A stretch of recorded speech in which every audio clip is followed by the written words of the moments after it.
தனிமை பொழுதுகளில் இனிமை காண்போம், தர்க்கம் செய்வோம், ஞானம் பெறுவோம். ஆகாயம் பார்த்து நிற்கும் பொழுதுகள் ஆகசிப்பவை என்னை எப்போதும் எப்போதும். விரிவெளியில் என் இருப்பு எவ்விதம் எவ்விதம். விடை நாடி வினாக்கள் எழும் பொழுதுகள். தனிமை பொழுதுகளில் இனிமை காண்போம், தர்க்கம் செய்வோம், ஞானம் பெறுவோம்.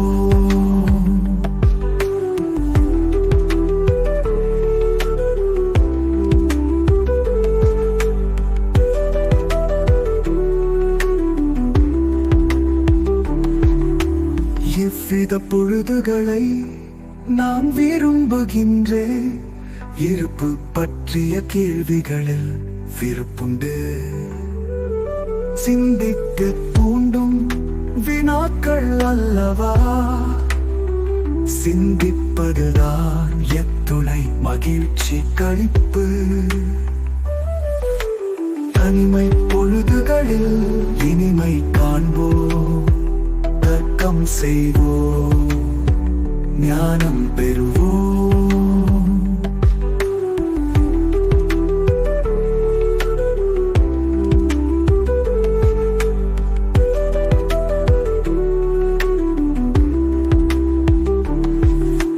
சிந்திப்பது மானுடரின் தனி உடைமை.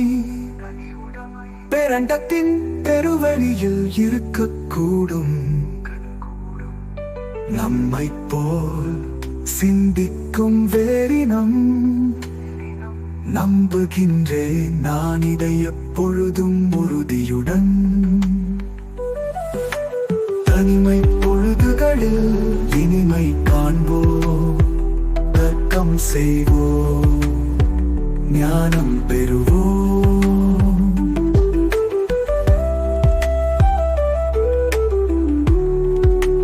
கற்றல், சிந்தித்தல், எழுதுதல், வாசித்தல் போல் கலிதரும் வேறொன்றும் இல்லை எனக்கு. காலம் கழிவதும் தெரிவது இல்லை.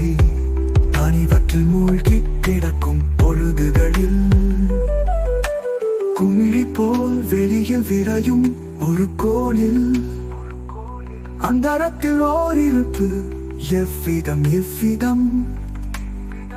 அவதரிப்பது என்பது வியப்பு பெருவியப்பு. அண்டத்தின் இரகசியங்களை யார்தான் அறிவரோ. தனிமை பொழுதுகளில் இனிமை காண்போம், தர்க்கம் செய்வோம், ஞானம் பெறுவோம்.